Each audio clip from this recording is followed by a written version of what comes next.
if you haven't seen. Hey, you guys. So as promised, this is going to be the story time of the birth of our baby boy, Christian. He is here. He is healthy. I'm healthy. But the birth story is what I wanted to sit down and talk with y'all. Because if you watch the vlog, if you have not seen the labor and delivery vlog, go watch that first. Because if you don't, it ain't gonna make no sense. So in that vlog, y'all saw how I went to the hospital. I got the Foley bulb put in, blah, blah, blah. Okay? And then the clip goes from the nurse coming in, supposedly checked me, but she didn't. And then it went to Chris holding Christian. But the actual birth is missing because it was so chaotic, so intense, so scary, worrisome, all the things. So, of course, I'm the one doing it, right? Like, I'm the one having the baby. And Chris is there, but we ain't had time to go hit record. Like, nobody's thinking about the freaking phone at that moment. So, yeah. So, like I said, go watch that vlog first. So, we're going to jump straight to, like, the actual birth part. Okay. So, I'm trying to think back. I died. Okay, they put the Foley bulb in. About what time did they take it out? She took it out at 2 o'clock. It was about 2 a.m. They took the Foley bulb out. That means I was like 4 centimeters. So they took it out. I was 4 centimeters. And well, before she took it out, I took some medicine to help soften your cervix so it opens up. So I took that, and then 2 a.m. she took the Foley bulb out. And then I think I got another dose of the medicine. Because I got the first dose at like 10. Yeah, and then I got more to, continue to soften my cervix. At 2. When she took the Foley bulb. When she took it out. So about 3:13 a.m. is when shit hit the fan. Well, I would say from 2:30 to 3:13 a.m. shit hit the fan. Because after she came in and gave me my second dose of the cervix softening, I wish I knew the word, y'all, but whatever the medicine would help soften my cervix. As she gave me that dose, she was like, I'll be back at 6 a.m. to give you Pitocin to help you start your contractions. And I was like, do I still need Pitocin? Because I'm already having contractions. I can tell I was already having frequent contractions without any Pitocin. The Foley bulb got me dilated. The medicine softened my cervix. And then labor progressed on its own. But they were saying that at 6 a.m. I would get Pitocin to help me with my contractions. So I asked them, like, would I still even need Pitocin? Because I'm having contractions. Like, I feel it. Mind you, no epidural, so I'm feeling everything as of right now. So she was like, yeah, you're having contractions, but they're kind of like irregular. So the Pitocin is going to help them be regular. I'm just like, okay. I just said okay, because you talking about 6 a.m. This is 2 a.m. right now. So I'm having contractions. I'm moaning, I'm groaning, I'm having a time. And then at 3:13, that's what my husband said the time was. I don't know what time it was. But at 3:13, I was trying to fall asleep. I was trying to relax as much as I could. And I felt my water break. Like I felt a pop. I was like, like it kind of like startled me. So I had Chris call the nurse. And then she came in there. And then, what happened next? She checked you. Checked her. She checked me. She checked at that time when she was 5 centimeters. And she asked her, was she in pain? She asked her, she asked her, was she in pain? And, of course, Tia said, yeah, and I'm contracting. So she said, you want me to call, the doctor? And Tia was like, kind of hesitant, but then kind of like, yeah. She was like, okay, well, I'll go ahead and call. But in the midst of all of this, her contractions are like, yeah, I made it known from the very beginning when I got there, because when the daytime nurse was there, because I checked in at 4 o'clock. So, they switched shifts at like 6:45. So at the daytime nurse and then this nurse here at night, I told both of them, like, I want the epidural. Like, I made it known. I need that. I want the epidural. I'm not trying to do it without it. Need that dope. I just told Chris like the day before. I was like, I'm getting epidural like I always do. Like I don't care about having. You don't get a cookie because you had a natural birth. You know what I'm saying? Like I ain't trying to be in no pain. It's not. I did not want to do it without it. I need that though. So she came in there and she checked me. Okay, I felt my water break. She checked me and she like, oh, like her reaction was like, oh, you're 5 centimeters. I feel ahead. And then she, she's like, I'm going to call the doctor. Do you want the epidural? I was like, yes. And I want it now. Because now I've been feeling these contractions for the longest. Now I'm just ready to be out of pain and just have a smooth birth. Okay? We was hoping. So, had my contraction. As you can see in the video, Chris is like behind me or like putting counter pressure on my hips. So that helped, but I was still in a lot of pain. But it definitely eased it, a little bit. But it was still good that he, was good for that counter pressure. So I got him doing that. I'm doing the best I can. Because y'all came in the video, I'm shaking. I'm like, I really want the epidural. Like, that's what I said that. I'm like, I really want the epidural. She's like, they're coming. But in my hand, I'm like, I've been told you I wanted this from the jump. I don't know. I feel like it should have been called. But then, again, they didn't think my labor was going to progress that fast. They thinking, like, before I was going to have him before 12 o'clock the next day. But he came like 4 o'clock in the morning. So, boom, 3:13, water break. She calling for the doctor. Now, my doctor comes in. My doctor comes in first before the anesthesiologist came in to do the epidural. He came in like 3:45. My doctor came, he got there about 3:45, which is pretty good time. Between 20 minutes later, well, at 3:13, he got there like 3:40, 3:45. He got there, checked on me. He's like, all right, I'll be down the hall, because he know that, I said, to let him know we're waiting for the anesthesiologist to come, blah, blah, blah. I'm still having these painful contractions. I'm telling Chris, call them. Because if it could have been 5 minutes that she was gone, but it felt like 30, 40 minutes. Like, I'm like, call them again. He's like, baby, they coming. I'm like, call them back. Call her back in here. Baby, they coming. Because I'm sitting, he's like, be coming. I was like, no, call them back. Because I'm like, because these contractions, that's how I knew it was happening really fast, because my contractions was coming back to back. Like, it was like no break. It's like, as soon as it stops, it's like, it feels like 30 seconds later it was coming back. It was probably like a minute or two. Yeah. But it was, it was a minute. It was right at a minute. So I'm like, oh my God. So the anesthesiologist come. It's like 4:05. It's about 4:05, Chris said. I have no sense of time, so Chris is on it. It's about 4:05. The anesthesiologist come.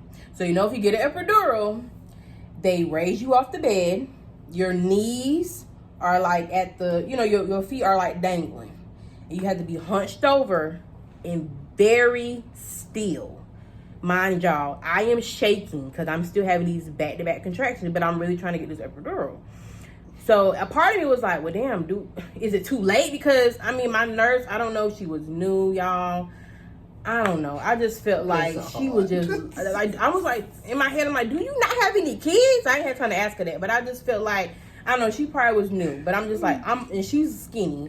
So I'm like squeezing her, like she's like, you hold on to me. So I'm like, raised up high, and I'm hunched over. The epidural, the anesthesiologist is very like soft spoken. What he was saying, Chris? Like, he was just like, "You sure, ma'am? I'm out to insert the guy. Is it okay? Are you sure? Are you ready?" I'm like, I'm trying. And he's like, I need you to be still. I'm like, I'm trying. My body is just doing its own thing. And so I feel him stick me with the needle. I want y'all to keep in mind, I am high off the ground. Let's just keep that in mind. So I'm sticking me with the needle. I'm like, okay, we almost there, T. I'm trying to stay still. And then we had to take a little break because a contraction was coming again. So it was like we had to wait it out. Well, I don't know if you have to wait. Yeah, you have to wait. You don't know what your body gonna do. You don't do it in the middle of a contraction. No, because you're shaking. You need to be still. So I was trying to, but y'all, the contraction was coming so fast, y'all. So I'm just like, okay, all right. I'm like, do it now. But he wasn't ready, I guess. I guess he was still like getting his tool and cleaning. So he sticks me. And then I feel, him putting the plastic on my back. He sticks me. And then I feel him put the guide in. And at that moment, my body is shaking so bad, y'all. I'm like shaking. Ooh, I'm just like doing all the things. And then I started shitting myself. That's how I knew. Now, mind y'all, if y'all didn't have vaginal births, you're gonna poop. If you didn't poop, kudos to you. But I pooped every last pregnancy. So when I felt myself having to take a poop, I'm like, and then I'm like, okay, I kept telling her, I'm holding her, I'm like, I feel like I gotta poop. I feel like I gotta poop. And then, let me back up because before, I'm sorry, y'all, let me back up. Before the anesthesiologist came in, when I told Chris to call her, she was like, do you want me to check you? I'm like, yeah. So I don't want to check you unnecessarily. I feel like she should have. Yeah. That kind of ticked me out because I'm like, I'm telling you to do it, but you're telling me you don't want to check me unnecessarily. But I just told you, I think you need to check me because these contractions are coming like a minute apart. She'd have checked that. So if she would have checked me, I would have known if I was like, I say if she would have checked it, there would have been no need for no anesthesiologist right then and there. We could have got everything going because they would have found out Tia was not 5 centimeters anymore. She was somewhere in between the lines of 8. So between 1 hour, I was like 5 centimeters to freaking 10 in like 45, 50 minutes, I guess. Yeah, pretty much. So when she said I didn't want to check you unnecessarily, then she went to go. That's when she went to go call doctors and stuff. And she was like, I'll be back or whatever the case. I don't know. So back to the anesthesiologist. What part I was at? Well, he was gonna get ready to stick you. Yeah, he was sticking me. He was sticking me with the guy, and I'm already like, am I shitting? Am I shitting? And I was like, whoo, y'all. I'm like lifted up, so I felt me shitting myself in the back. I'm trying to say shit and poop, but whatever. So I felt myself pooping, and I'm like raising. I said, oh, I'm shitting, and then I felt him coming out. So I'm like high out the bed. I'm like, whoo, y'all was howling like it was crazy. They made me sit down first of all for the epidural, so I'm sitting across from her, looking dead at her do all of this. Now, they told you to sit it's down. just me, Tia, the nurse, and the anesthesiologist in there. So at this moment that she's like kind of like raising herself off the bed and doing all this, I ain't even gonna lie to you, bruh. The anesthesiologist was gone, packed up and gone. He was out of there. I don't even remember seeing him no more after that. It was me, Tia, and the nurse.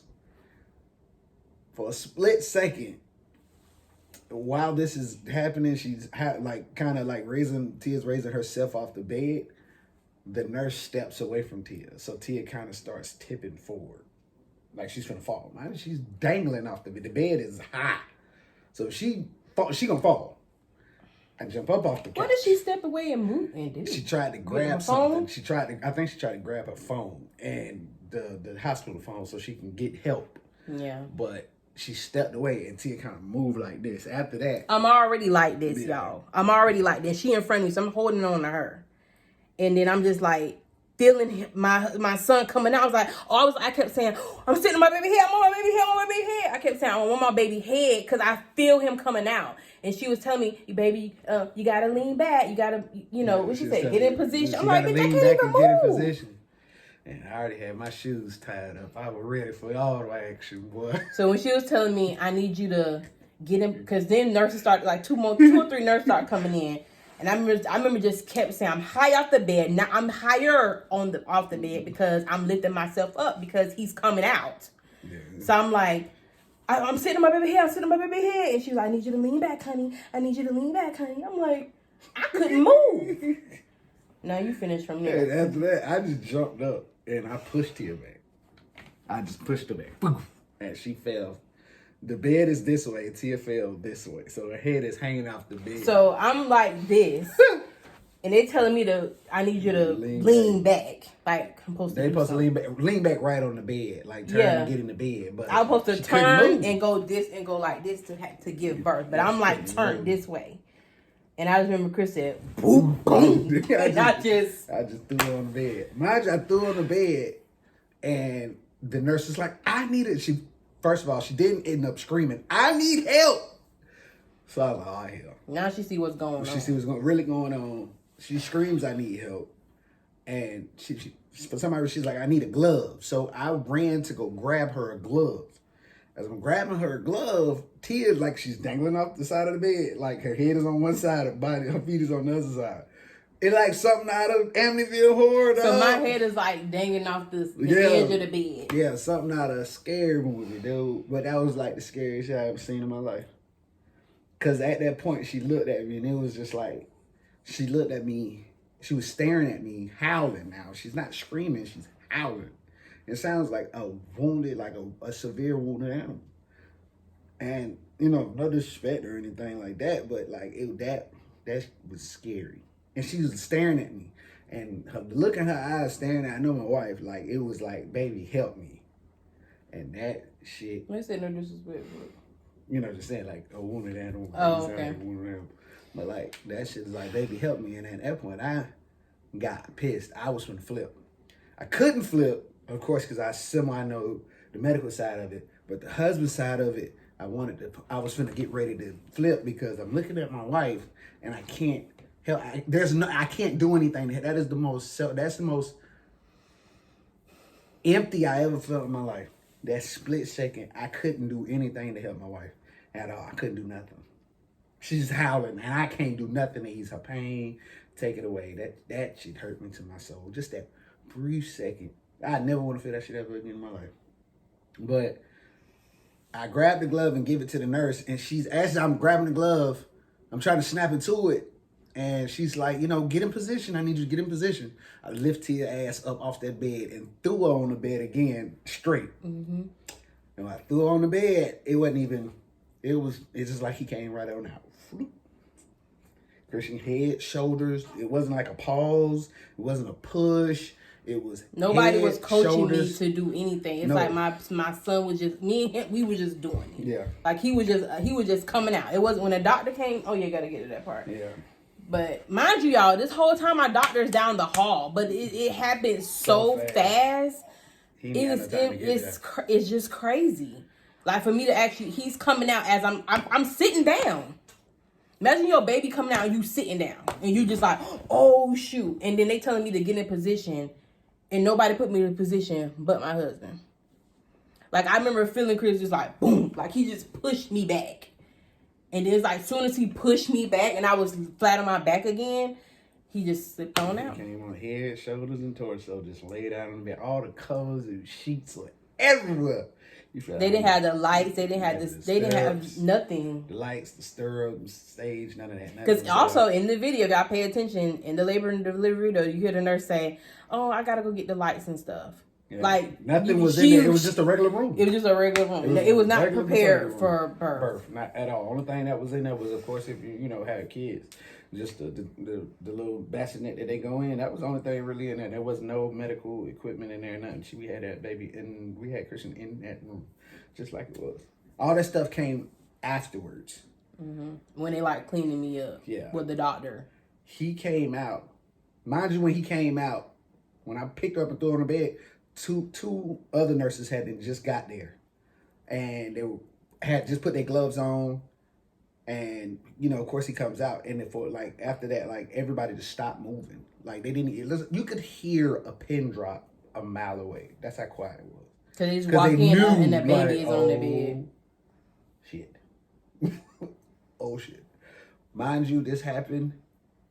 and as soon as that happens, the doctor walked in hey, and just looks around. He's just looking around like, and Christian is on the bed. He's just on the bed.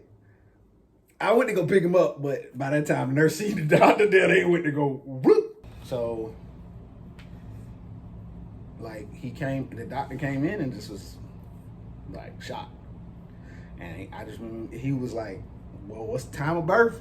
Mm-hmm. And we all got looked at the clock and it was like 4:13. And he was like, well, get my stuff together. I need to get her right. So then he started cleaning me up. Here's the thing. Now, mind you, this is my third time. Damn. This is my third time. So I'm happy. Of course, I'm happy. I'm excited and all of this stuff. Not only did I get my son's here. My wife is here, so I'm freaking happy. Okay, let's go back to that. I remember you explained it kind of in the video. You could hear Chris talking about it to me, my mom. You said he's very emotional. What was going through your mind? Because in the labor and delivery, you was emotional a lot. Childbirth is the closest thing you can get to, to the gates. So at that point, you don't know what to expect when you go in. Everybody, you pray, you know, just like people say, pray for a successful delivery. That was as worse as I thought. I don't want to say that it can get, because, you know, of course, there's many, you know, stories. But that, for my eyes, that was just like, whoa, wait, that was a lot at one time. Mm-hmm. That was a lot of emotion at one time, and I had to be strong. Way stronger than I ever had to be. And I had to be that for somebody else, you know. And at that moment, like, not losing it, I still had to show my husband, hey, baby, you got this face. But inside, I'm in the corner balling. I can tell when I was like leaned back like this. I saw you go to the wall, like grab the glove. Yeah, and I'm just like everything off the wall trying to get that one glove. I grabbed all. I like zoned out for a second. I remember looking at you. Yeah, that takes a lot, because that's the person you care about is in so much pain. You can't take none of the pain away. There's nothing you can do to take that pain away.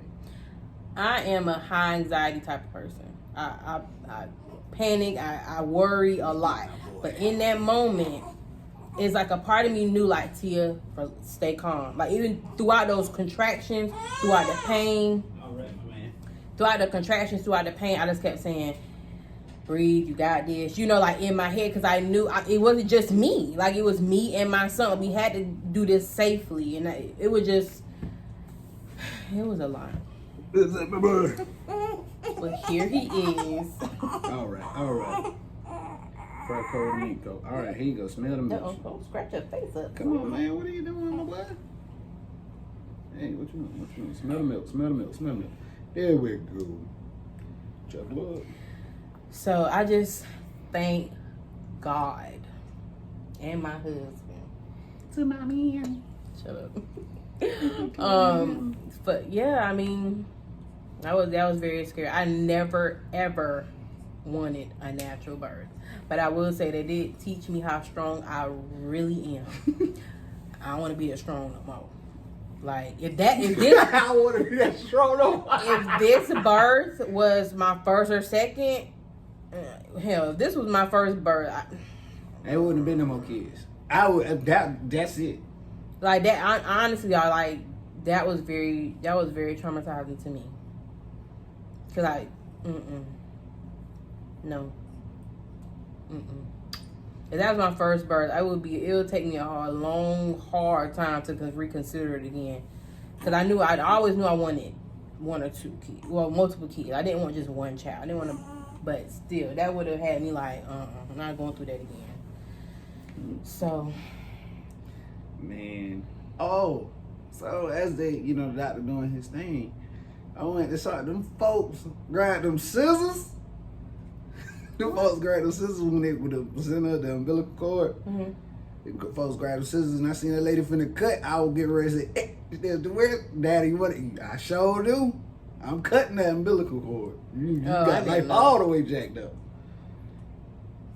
And I want to add one thing. Yeah, it should probably be TMI, but I don't care. Birth is beautiful and disgusting.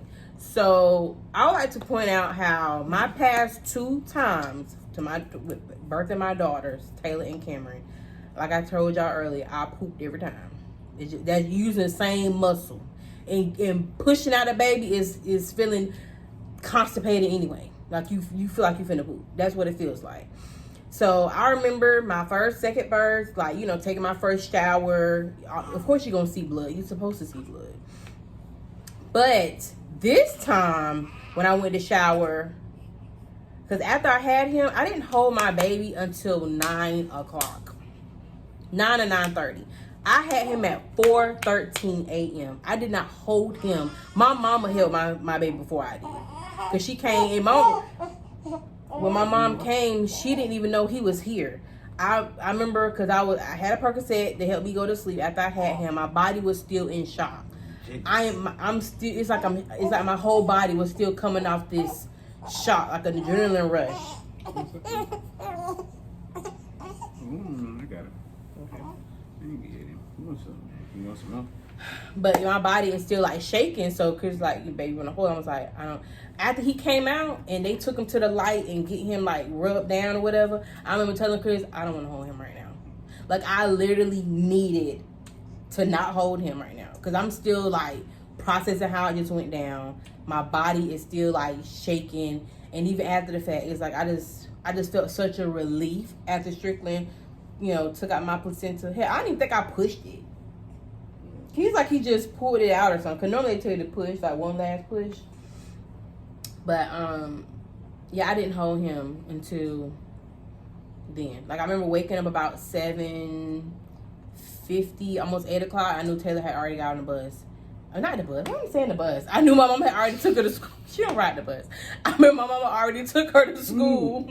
I knew mama already took Taylor to school. And so I said, Mom, after you get done dropping Cameron off, come on up to the hospital. That's all I said. And I was still kind of out of it. I was like, why am I talking like this? I feel like I was talking different and everything. I was still on that perk. So, so my mama walked in, as you can see in the video, she like, y'all had the baby already? I'm like, yeah, girl. I just remember holding it when they gave me that joke of the hole for the first time. Boy, I was let it loose. Boy. Yeah, they saw that in that vlog. Boy, I was crying. Boy, I couldn't. So it was like, when mama came, I was in the shower. That's why I was saying I was cleaning myself up. And like, when I went to wipe my butt, I'm like, so y'all niggas ain't fucking clean me? My other nurses from the other births got clean me good. So when I went to the bathroom, I didn't even know why she did.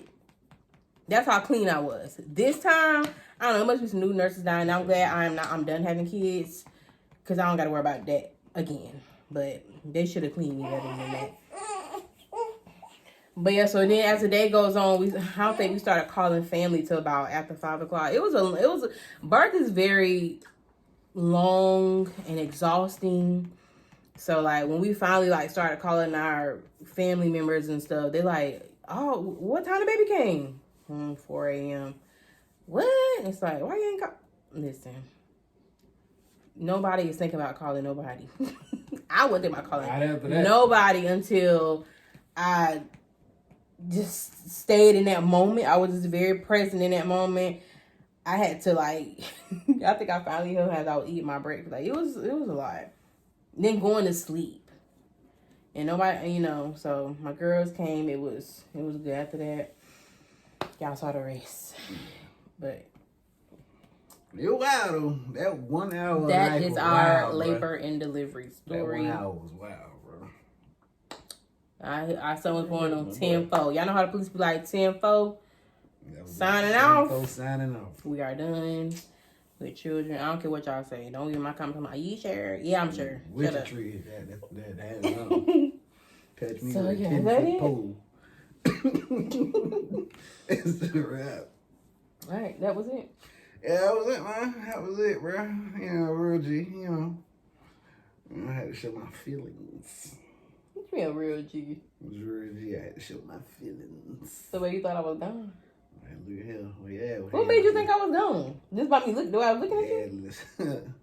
Right, like that. You can't even recreate that. Like you just look like something out of a horror film, bro. Like you were being possessed. Was that bad? It was bad. It was terrible. That moment, it was terrible. Like I had no time to like. When I sat on the couch, I even thought about like, should I record? Nah, it ain't even finna happen right now. I'm gonna save the storage because I'm gonna save the storage we got. But boy, if I would have went with my first thought, and y'all would have heard the sound, because you probably wouldn't have saw it. Because they told me I had the camera set up at one time, and it was like, nah, you can't record. You can't. Yeah, we know you can't record. Chris is behind. I don't think he hit it good enough. I wasn't trying to hide it good enough. I want you to see it, goddamn. Yeah. But it happened really fast. We didn't think it was gonna happen till the morning, like daytime, not wee hours in the morning. So that is our labor and delivery story. Thank y'all for watching and rocking with us. Yeah, stay tuned for the family vlogs as a family of 5. Peace.